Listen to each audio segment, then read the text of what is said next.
ایک دفعہ رسول کریم صلی اللہ علیہ وسلم کے پاس ایک شخص قید ہو کر آیا جس نے بہت سے مسلمانوں کو شہید کیا تھا۔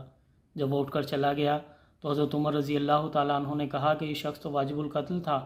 اور اگر آپ صلی اللہ علیہ وسلم آنکھ سے اشارہ بھی کر دیتے تو میں اسے قتل کر دیتا۔ جس پر رسول اللہ صلی اللہ علیہ وسلم نے فرمایا کہ نبی دھوکے باز نہیں ہوا کرتا، یہ کیسے ممکن ہے کہ میں منہ سے تو اس سے پیار سے بات کرتا اور آنکھ سے اس کے قتل کا اشارہ کرتا۔ سچائی کے متعلق نہ صرف خدا حضور صلی اللہ علیہ وسلم کا یہ عالم تھا بلکہ اپنے ماننے والوں کو بھی سچ پر قائم رہنے کی ہمیشہ نصیحت فرماتے تھے،